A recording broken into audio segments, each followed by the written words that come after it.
Okay, guys, this is slide 3 in our civil rights unit. Things turn violent.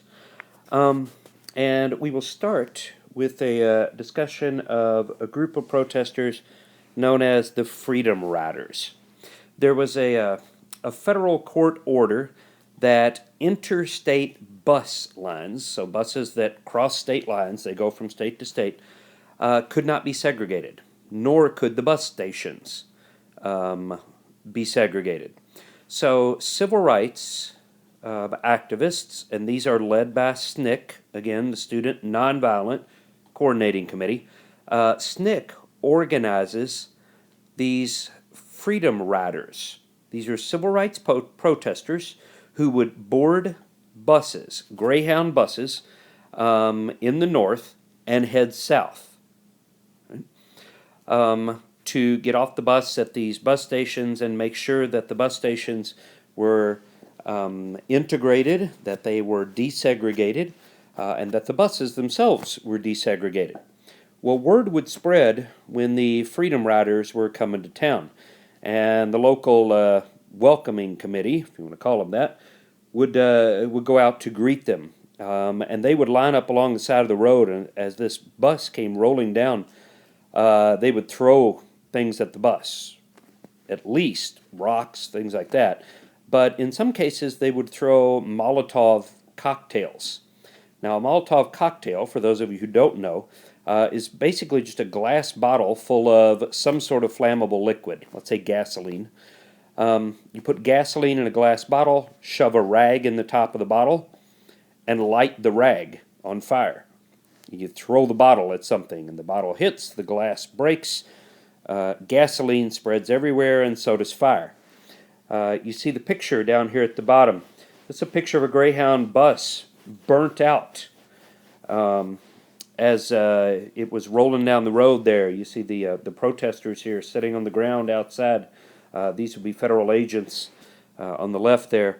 But what's left of the bus, because these buses would often catch fire as these Molotov cocktails were thrown at them.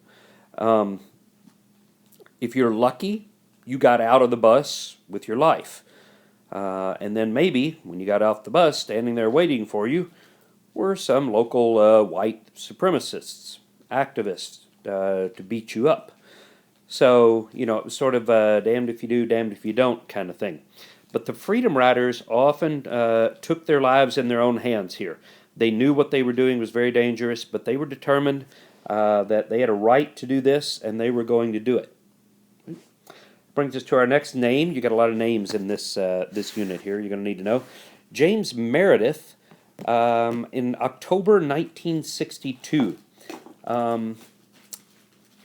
tries to register for classes at Ole Miss, the University of Mississippi. Mississippi is one of the most segregated states in the South, and Meredith tries to register for classes. Now, he's not just some average guy trying to go to college. Meredith is a former Air Force officer. He was a veteran of the Air Force. He had an undergraduate degree, 2 undergraduate degrees already, and was trying to register for law school at Ole Miss. So this is a very bright, very intelligent, very well-spoken man. He is turned away. He applies to the federal courts, who say, no, you have a right to go there. So Meredith eventually will register for classes, but federal troops, federal marshals, have to be sent to Oxford, Mississippi, where Ole Miss is, to ensure law and order is kept and that Meredith is not killed. Okay. Next, let's turn our attention to Birmingham. Dr. King calls Birmingham the most segregated city in America. Okay. And in fact, it is from Birmingham that Dr. King will write his most famous treatise, his most famous piece of writing here, called Letter from a Birmingham Jail. He's been jailed in Birmingham, and he writes a letter to local church leaders urging them to support his cause because they say that it is Dr. King and the civil rights leaders that are causing all the problems. And he says, we're not asking for any more than the rights that we have. And he urges the other church leaders in Birmingham to join him. Okay? Birmingham is a pivotal city. It's really Birmingham and the events that happen there that change public opinion toward the civil rights workers here. Birmingham is controlled by the police chief, a man named Eugene Bull Connor.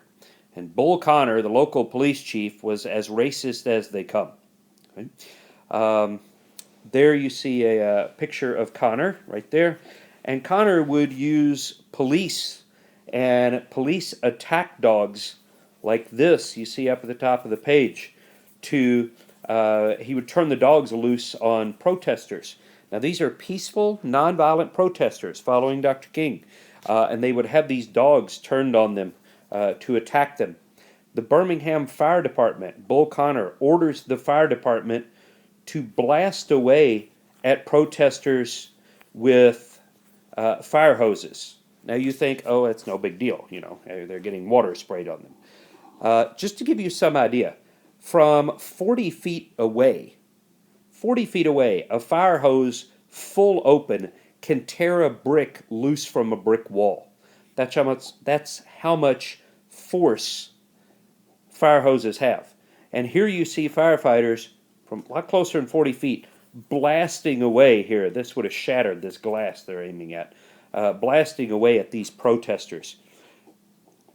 But for the first time, incidents like these two that you see in this picture get televised. News stations, national news crews are in Birmingham to film what's happening to the protesters. And when people all across the country see peaceful, nonviolent protesters being met with violence against them, like fire hoses and attack dogs, public opinion starts to turn to the side of the protesters. So Birmingham is a pivotal city here. Okay. All right, let's jump ahead here to August 1963. We see the very famous march in Washington, D.C., led by Dr. King. 200,000 demonstrators, protesters, black and white both, would march with Dr. King to the Lincoln Memorial, where he would give his famous "I Have a Dream" speech, calling for a world where people of all color can live together peacefully. If you've ever been to the Lincoln Memorial, I don't know if you've noticed or not. If you have, good for you. If not, if you ever get there, look for it. About halfway up the steps of the Lincoln Memorial, on one of the little steps, is a plaque marking where Dr. King stood, giving his famous speech. But that's August 1963, Dr. King's famous "I Have a Dream" speech. Now, shortly after that, several very famous murders take place. The first one involves a civil rights worker in Mississippi, a man named Medgar Evers. He was the leader of the civil rights movement in Mississippi. And Edgars is shot and killed in his driveway in front of his house. A very public sort of killing. People saw it happen, but nobody was ever found guilty of doing it. Right? Also, a month later, in September 1963, a church is bombed in Birmingham. A black Baptist church. Dynamite is thrown into the church. 4 young black girls were killed in the bombing. So it's not just adult protesters that are the victims here.